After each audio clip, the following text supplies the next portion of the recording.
Bienvenue sur Correspa, le podcast pour les entrepreneurs du fitness. Je suis Guillaume Legrand, fondateur de Correspa, et ici on parle business, franchise, rentabilité, stratégie et mindset pour aider les coachs et les entrepreneurs à ouvrir et développer un club de sport performant. Tu veux structurer ton activité, attirer plus de clients et maximiser tes revenus? Tu veux un concept clé en main qui fonctionne? Alors tu es au bon endroit. C'est parti! Hello à toutes et à tous. Aujourd'hui, on va parler d'un sujet qui revient souvent quand on bosse dans le sport. Est-ce qu'un coach peut vraiment ouvrir son club? Et surtout, est-ce que c'est rentable? Moi, c'est Eva et je m'occupe de la communication chez Correspa et je vis cette aventure de l'intérieur depuis quelques mois. Avec ce format, on a envie de faire découvrir Correspa autrement, pas avec des slides, pas avec des grandes phrases marketing, mais avec des vraies questions et des vraies discussions. Et justement, ce que vous devez savoir, c'est que Guillaume ne connaît pas les questions à l'avance. On a voulu garder ça spontané, comme si on discutait entre nous. Alors Guillaume, tu es prêt? On y va? Oui, on y va. Moi, je me prête au jeu parce que cette fois-ci, je ne veux pas dire que c'est vrai, mais d'habitude, on a quand même une trame, on sait à peu près. Et pas là. Et on va à la brousse, mais là, je ne sais pas du tout. Ok, donc le sujet m'intéresse et je pense pouvoir y répondre. Vas-y, je t'écoute. On va être honnête, beaucoup de coachs aimeraient ouvrir leur salle, mais il y a plein de trucs qui les bloquent. La peur de se planter, la gestion, l'argent, l'administratif, juste ou même des fois juste le syndrome de l'imposteur. Toi, qu'est-ce que tu observes chez ces profils-là? Pourquoi ils n'osent pas? Ouais, bonne question et tu as déjà donné pas mal d'éléments de réponse. Aujourd'hui, tu vois, sur LinkedIn, tu as entre 20 000 et 25 000 coachs qui sont présents, donc plus orientés pro. Il y en a nettement plus que tout le monde n'est pas sur LinkedIn, surtout dans ce secteur d'activité. Et moi, j'estime que quand ça fait plus de 10 ans que je fais aussi de la formation, quand je les rencontre, c'est plus de 80%, ou quand tu leur poses quel est votre rêve, quel est votre but, c'est de créer un club ou d'avoir un studio. Et depuis qu'il y a la partie auto-entrepreneur depuis quelques années, il y en a beaucoup aussi qui se lancent. Mais par contre, quand on regarde le constat, c'est qu'ils arrêtent tous en moins de 3 ans et qu'ils n'en vivent pas à plus de 80%. Donc, moi, je regarde plutôt le verre à pied plein. Donc, il y a quand même 80% qui en vivent et j'en rencontre qui créent. Et j'en suis le premier qui a fait ça il y a 18 ans et avec beaucoup de réussite. Et toute mon équipe, les 3/4 sont des coachs. Donc, c'est tout à fait possible. Donc ça, c'est le constat dans les faits. Le pourquoi. Alors, ma réponse va peut-être te surprendre parce que je vais pas prendre les réponses que tu les as fait dans ta question. Donc ils ont plein de facteurs limitants ou j'aime pas le mot facteur limitant, mais des croyances limitantes surtout. Mais le vrai question, c'est plutôt une question de réponse de développement personnel. C'est que pour créer une boîte, il faut savoir qui on est. Ouais. Qui on est et qui on veut devenir. Et en fait, cette partie-là, on l'apprend pas. Et on ne l'apprend pas, ils ne le savent pas. Donc, on n'a pas d'école de formation pour être chef d'entreprise. Et donc, on a un job de passionné, certes, mais la passion ne suffit pas. Oui, on peut vendre son temps, la passion, tout ce qu'on veut. Ça va être bien techniquement, mais déjà, on ne leur apprend pas tout ce qui est marketing commercial, mais on leur apprend encore moins à gérer une boîte et encore moins à le créer. Donc, c'est naturel d'avoir ces croyances limitantes et c'est difficile. C'est pas une excuse, hein, mais de passer le pas. Et le deuxième, je vais me mettre à dos beaucoup de monde, mais c'est pas grave, je vais le faire. C'est qu'en fait, l'école n'est pas faite pour former des entrepreneurs. Non. Pas du tout. Donc, si on n'a pas la chance d'être la chance ou pas, parce que il faut pas, c'est pas que les entrepreneurs qui réussissent, c'est pas ça mon propos. Mais ta question, c'est comment faire pour entreprendre ou créer. Hein.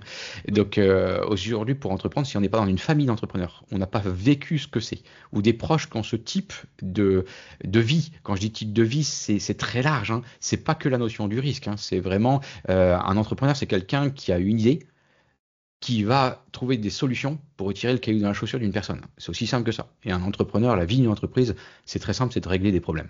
Donc plus on peut régler un problème rapidement, de manière fluide et de manière efficace, plus c'est facile de créer. Mais donc ça, c'est l'aspect éducatif. Et le deuxième, c'est l'aspect vraiment école. Parce qu'à l'école, on apprend à être assis 8 heures sur un bureau. Et on reçoit des notes par des personnes qui ont réussi à avoir des notes. Oui. Et aujourd'hui, c'est pas ça la vie. À mon sens, c'est pas ça. Donc ça, c'est ça qui est très difficile, c'est qu'on n'est pas c'est pas porteur. C'est pas porteur. Et donc, il faut aller chercher autre chose. Et donc, cette autre chose, ben oui, il faut aller se former, il faut dépasser ses peurs, il faut aller dans une zone c'est pas une zone de génie à la base chez les personnes. Et souvent, on se retrouve chez des entrepreneurs, des profils bien différents et qui a cette âme d'entrepreneur. Et moi, mon premier critère, c'est d'essayer de détecter, après vouloir prendre un café avec quelqu'un, est-ce que cette personne a une âme d'entrepreneur. D'accord. Ouais, donc en fait, il y a une question de compétence, mais il y a aussi une question de mindset, finalement, de est-ce qu'on est entrepreneur dans l'âme ou pas. Et du coup, une fois qu'un coach décide de se lancer, qu'est-ce qui change concrètement entre être coach salarié ou à son compte, diriger un club Corespa par exemple? C'est pas le même métier. Qu'est-ce que tu vois comme le plus gros changement dans le quotidien quand on passe quand on franchit cette barrière? Alors, quand on franchit cette barrière, il y a plusieurs choses. Je vais t'embêter sur l'aspect juridique des choses, parce que ça dépend aussi si tu fais le choix. Moi, dans mes gars qui sont le choix en franchise, tu es indépendant financièrement et juridiquement. Donc, juridiquement, tu peux choisir ton statut. Aujourd'hui, mes gars sont tous TNS. TNS, ça veut dire qu'ils sont tous indépendants, ils ne sont pas salariés de leur boîte. Ce qui pourrait être fait. Et rien que ça, il y a déjà une différence. Et je répondrai de manière différente en fonction de là où on en est. Et moi, le fait d'être TNS ou salarié, tu peux être salarié de ta boîte, tu prends des risques, mais tu es quand même salarié. Oui. Et tu as un statut de salarié. Quand on est TNS, c'est pour moi gérant minoritaire ou majoritaire, qu'importe, le plus grand changement, c'est que tu as la responsabilité. La responsabilité, elle est assez large. Alors, encore une fois, tu t'attends peut-être pas à ma réponse, mais on a une entreprise, créer une boîte, on est avant tout un engagement sociétal. Une boîte, c'est une personne morale. Une personne morale, dans le mot moral, il y a le mot personne, il y a le mot moral. Donc ça veut dire que cette personne, elle a une entité, elle a des valeurs, elle a une mission, elle a une vision à accomplir. Et ça a des responsabilités. Et après, cette entreprise, elle va avoir soit des chefs d'entreprise avec un autre associé, soit tu es aussi à Corespa avec des salariés. Et donc, tu as aussi une mission sociétale. Et la boîte de Tumière, on le voit, c'est une micro-société. Et donc, la responsabilité, elle est là. La responsabilité, elle est là. Et tu dois te prendre en charge toi-même. Et ça, je le vois très bien. Alors, toi, tu es auto-entrepreneur et donc tu le vois aussi de ta manière. Ma femme est en train de faire le bascule également de salarié depuis des années à être auto-entrepreneur. On le voit. La première question, c'est comment tu te prends en charge? Comment tu mets toi-même tes tâches? Ok, mais tes tâches, tu le mets comment dans ton agenda? Et ton agenda, tu le définis comment? Et tu vas jusqu'où? Oui. Et définir ce cadre, pour moi, c'est la grosse différence. C'est pas mieux un salarié, c'est pas mon propos. Hein. C'est pas mieux d'être indépendant ou salarié, c'est vraiment pas mon propos. Mais tu me poses la question d'un entrepreneur, Oui. Tu as cette liberté, mais liberté égale responsabilité.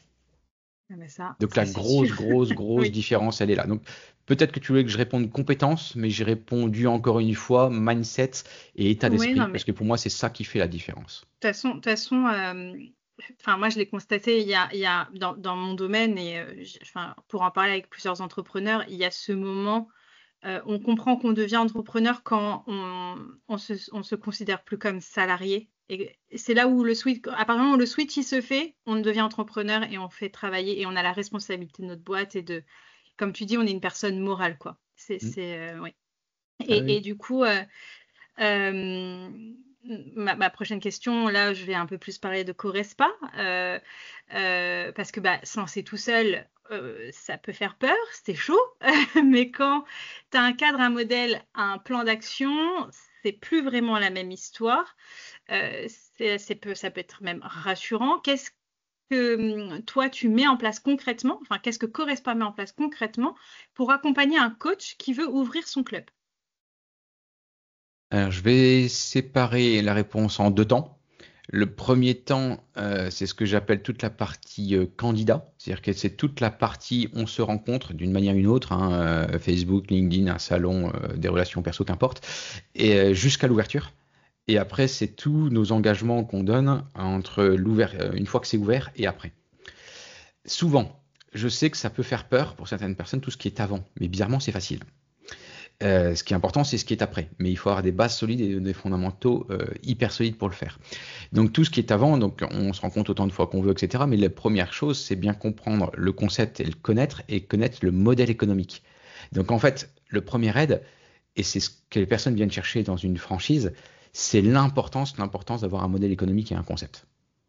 Ça paraît très, très, très, très bête. Allez, donc, qui dit tout ça? Dit vision, mission, dit valeur, dit une offre type, dit un pricing, dit une cible type avec un avatar type, dit tous les outils qui vont avec, dit surtout tous les process qui vont avec. Donc ça, si tu me lances là-dedans, je vais partir pendant des heures, mais globalement, c'est cette partie-là. Et cette partie-là, pour moi, c'est le plus important. Et je le vois, il y a une distinction hallucinante, parce que Corespa, c'est ouvert pour des coachs sportifs, mais c'est ouvert aussi, j'ai des entrepreneurs qui sont pas diplômés, qui sont intéressés pour créer. Et c'est là la grosse différence, c'est que eux, les entrepreneurs avertis, eux connaissent l'importance de ces parties-là. Alors que les coachs sportifs, je vais dire, il n'y en a pas beaucoup qui voient l'importance. Ou alors, ils le voient après en se cassant la pipe, soit en s'ouvrant eux-mêmes, ils disent « Ah ouais, il faut faire tout ça », ou ils le découvrent, j'allais dire, trop tard. Et c'est globalement ce qui leur manque quand tu me poses la première question. C'est quoi ce qui peut leur faire peur? C'est parce qu'ils ne voient pas qu'il faut faire toute cette chose-là, et ils n'ont pas tout ça avant d'arriver. Et nous, on est armés. Et toi qui travailles pour la com de Corespa, sur le plan marketing, sur les visuels, tout ça, et quand tu vois le temps que ça prend et quand tu vois tout le travail que tu fais, c'est pas un entrepreneur tout seul qui peut arriver à faire ça. Tu regardes les réseaux sociaux, etc., c'est pareil. Il faut une expertise, mais il faut aussi du temps. Et de l'argent, il ne faut pas négliger de l'argent pour la com ou alors les outils qui vont avec. Et donc ça, c'est une des grosses premières aides. Et ça, c'est l'aide, mon rôle, c'est de montrer ce que c'est, de montrer la plus-value qu'on a. Et là, l'énorme, je vais dire chance, parce que c'est ce que j'ai construit depuis plus de 18 ans, c'est qu'en fait, là, on a une expertise qui est dedans, et avec un positionnement de malade. Donc, je ne vais pas refaire tout le positionnement de Corespa par rapport au marché, mais ce positionnement, aujourd'hui, on est seul. Ouais. On a de la concurrence, mais de la concurrence indirecte. Et ça, c'est une plus-value, mais juste énorme, puisqu'aujourd'hui, on ne se bat pas avec de la masse. Ouais. On a l'océan bleu qui est d'un côté, les 90% de personnes qui font pas du sport et ne connaissent pas les touches. Et en plus, dans les 9-10% aujourd'hui où les personnes font du sport, on est complètement sorti du lot. Les gens savent qui on est et on sait ce qu'on fait. Donc ça, c'est l'énorme force. Deuxième aide, après, ça va être tout le montage. Donc trouver un local. Donc on a aussi tous les paramètres qui permettent, et je reviens, à s'appliquer au modèle économique. Et on part pas, je trouve un local et après j'applique un process derrière. C'est pile l'inverse qu'il faut faire. On a également toute la partie purement financière, business plan. Donc business plan, ça va très loin. Je vais pas rentrer dans le détail non plus, mais il faut aller très loin pour savoir parler aux banques et savoir mettre les chiffres qui vont avec. Et faire un prévisionnel qui va nous guider tout au long de l'année. Et après, on a également, avant de s'installer, on a toute l'étude par rapport au local pour chiffrer. Donc nous, on a des partenariats, des partenaires avec qui on travaille, qui s'occupent de l'ensemble, entre le chiffrage, entre après tout ce qui va être la mise en place et le suivi des travaux. C'est encore un autre métier. Ouais. Et une fois qu'on ouvre, il y a toute la phase où on sait où on ouvre, mais on n'a pas encore les premiers clients. Donc phase travaux où on a tout le suivi, bien sûr, qui est fait. On va avoir également toute la pré-communication. On ne communique pas de la même manière. On n'a pas les mêmes leviers sur une phase d'ouverture ou après. On a toute la phase de tout ce qui est outillage, paramétrage. Paramétrage, et je parle aussi des outils marketing. Aujourd'hui, marketing, ou alors nous on travaille avec System.io pour cette partie-là et on travaille avec A-System pour tout ce qui est notre CRM. Tout ça, ça se paramètre pour pouvoir suivre les micro KPI, etc. Et ça, il n'y a pas besoin de les créer. On a déjà mis tous ces éléments en place. On a bien sûr le site internet, tu vois, c'est toute cette partie-là d'avant. Donc ça, ici, nous, on suit sur chaque étape, et chaque étape a un process, et chaque étape, on a une personne qui permet de suivre à longueur de temps. Et on valide chaque étape. Donc c'est ça, j'ai peut-être oublié certainement quelques autres aides. On travaille pour choisir le lieu, on choisit avec SMAPN pour analyser en termes de géomarketing le lieu. Donc c'est tous ces éléments-là, j'ai dû en oublier 2-3. Mais par contre, le principal qu'il faut retenir, c'est qu'on aide à chaque étape et on a une personne attitrée à chaque étape et on sait ce qu'il faut faire pour avancer. Oui, donc en fait, quand les personnes décident d'ouvrir une franchise Corespa, ils arrivent, c'est plus qu'un accompagnement finalement parce qu'on leur donne tout ce que toi, tu as mis en place depuis 18 ans, tu leur amènes ton savoir-faire, en fait. C'est ça. Derrière le mot, c'est le savoir-faire et l'accompagnement qui est derrière. J'ai horreur du mot de la loi Doubin qui s'appelle l'assistance permanente, mais c'est ça. C'est-à-dire que c'est le savoir-faire et le plus important, bizarrement, c'est pas la notoriété. Je la néglige pas, mais c'est pas ça le plus important. Le plus important, c'est le savoir-faire. Coignard qui vient d'ouvrir en Ile-de-France avec un poignard un point mort en 7 mois à la place de 9 et qui expose tout, j'ai aucun autre Corespa qui est à côté. Ouais. Mais le savoir-faire, il est juste énorme. Ouais. Mais derrière tout ça, derrière tout ça, il y a quelque chose qui est encore plus important, qui est en relation avec, je ne sais pas si tu as fait exprès dans ta question, mais qui est en relation avec ta première et deuxième question. En tout cas, c'est comme ça que ça me donne, vu que j'étais pas au courant de ta réponse, je m'inspire de tes premières questions. C'est qu'en fait, et moi c'est un des critères quand je choisis avec qui j'ai envie de bosser, c'est qu'en fait je cherche des entrepreneurs. Et donc je cherche pas des bons seconds. Mm. Tu vois, je cherche pas des salariés. Et donc la personne qui me dit ouais mais je viens parce que tu as tout ça et je veux rien faire, ou j'ai plus qu'à suivre, non. Non, tu es entrepreneur. Un franchisé, c'est avant tout un indépendant. Et ça, on l'oublie très, très, très, très souvent. Ouais. C'est un indépendant financièrement et juridiquement. Donc moi, je cherche des entrepreneurs en face de moi. Je cherche pas des bons seconds. Ouais. Donc ça veut dire que je cherche des personnes qui ont du caractère, je cherche des personnes qui veulent entreprendre, je cherche des personnes où ça va être leur boîte, pas la mienne. Je veux des personnes qui veulent pourquoi pas créer plusieurs clubs. C'est-à-dire que ces personnes, ils sont acteurs et actifs dans tout ce qu'on vient de dire. Moi, j'apporte les éléments, mais ils sont Oui. acteurs. Ça faut Oui, pas oui. l'oublier. C'est pas des personnes passives, pas du tout, du tout, du tout, du tout, du tout. Et Oui. bien entendu, qui vont aussi faire remonter les informations et on va faire évoluer aussi le concept dedans. Oui, toi, tu vas aider s'il y a des moments où ils bloquent, mais c'est eux qui vont vraiment, comme tu dis, ça va être des acteurs Ah mais carrément. de leur boîte, enfin et puis du montage de leur club, enfin Ah, c'est voilà, carrément de la ça, c'est création. carrément ça, c'est carrément ça. Et ça, souvent, des fois, il peut y avoir un amalgame où des personnes, c'est l'inverse, et des personnes qui sont tellement plutôt indépendantes en disant, bah, entre guillemets, j'ai pas mon mot à dire. Alors, le Ouais. concept, il est donné, hein, je vais pas changer le concept, on le fait évoluer, mais quelqu'un qui arrive en disant qu'il ne reste pas, tiens, est-ce que je peux mettre, une fois, c'est quelqu'un qui voulait mettre de la boxe, bah, la réponse c'est non. Dans le suivi, le coach peut faire de la boxe si on a un sac de frappe, un truc, mais on va pas mettre des cours collectifs de boxe ou des choses D'accord. comme ça. D'accord. D'accord. On peut évoluer et avoir des idées et on fait évoluer les choses, oui. Hein. Et donc ça, c'est la transition toute faite pour qu'est-ce qu'on fait après, une fois qu'on ouvre. Ouais. Et une fois qu'on ouvre, on va aider encore une fois sur le savoir-faire. Alors, je vais certainement oublier certaines étapes, mais moi j'aime bien parler de liant. Le mot liant, une des valeurs chez Corespa, c'est la relation privilégiée et la transparence. Et le troisième, c'est le professionnalisme. Et donc, dans le liant, l'objectif, c'est de créer donc des points de contact entre les managers franchisés et de manière différente et avec des supports différents. Donc, on se voit quoi qu'il arrive au moins une fois par mois en digital et une fois en présentiel lors de la journée annuelle. Mhm. Et quand on se voit en manière digitale, ça peut être de manière descendante, c'est des formations. Ça peut être de manière ascendante pour aller des commissions, pour aller chercher justement l'information à la source et des propositions. Et après, ça peut être des temps d'échange. Donc ces trois styles sont prévus et sont organisés. Et bah, il y en a des clubs qui cherchent plus l'un, plus l'autre. Dans le temps, on n'est pas au même niveau. Mais ce qui est intéressant, c'est qu'il y a ces trois éléments-là. Et donc ça, c'est hyper intéressant. Et ça, on va augmenter. Donc c'est ces trois éléments en visio, plus la journée annuelle en présentiel. Et après, bien entendu, on va avoir les rapports les visites de club, hein, les audits. Et donc ça, c'est hyper intéressant. On travaille aussi avec un outil en ligne qui permet de s'auto-évaluer. Donc, si demain tu as un club, tu peux toi-même t'évoluer ou faire demander à ton salarié d'évoluer. Ce qui est hyper intéressant, c'est pas l'œil de Moscou, parce que là, tu vois, je parle même où moi, je n'interviens pas, où mes gars n'interviennent pas, les animateurs n'interviennent pas. Ça permet de montrer en fait le niveau d'exigence, et moi j'aime beaucoup parler du niveau d'excellence que Corespa doit atteindre. Puisque quand on fait une visite un audit de club, l'objectif c'est pas de se sentir jugé, pas du tout. L'objectif d'un audit de club, c'est de chercher le top performance du local, du club en tant que tel. Et bien entendu, les faits d'humain. Donc on va Oui. regarder les éléments très basiques, l'état des machines, la luminosité, est-ce que les peintures sont à refaire, etc. Et après, bien entendu, on va arriver sur l'humain, parce que c'est l'humain qui compte autour de tout.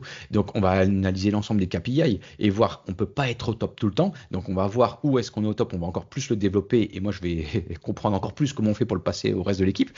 Mais après, ce qui va moins bien, ben, on va donner notre expérience. On revient sur le savoir-faire. Ok. Et c'est clair que au fur et à mesure, c'est le management qui va être derrière tout ça. Ouais. Et ça, c'est Merci. hyper intéressant parce qu'on a aussi des faits avec vraiment des chiffres. Notre logiciel permet de chiffrer la performance du club, la performance de chacun et la traçabilité pour pouvoir faire évoluer chaque élément.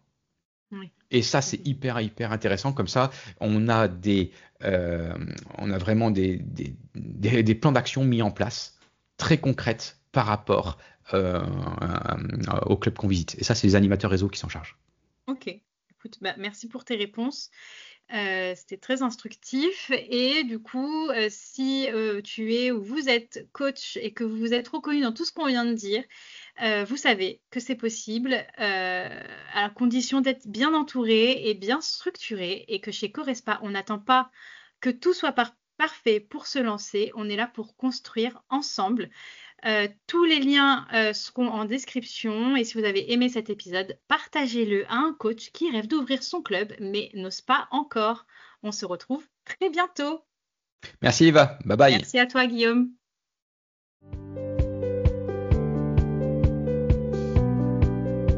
Corespa, c'est bien plus qu'un club de sport. C'est une opportunité pour réussir dans le secteur en tant qu'entrepreneur. Tu veux lancer ton propre club sans partir de zéro?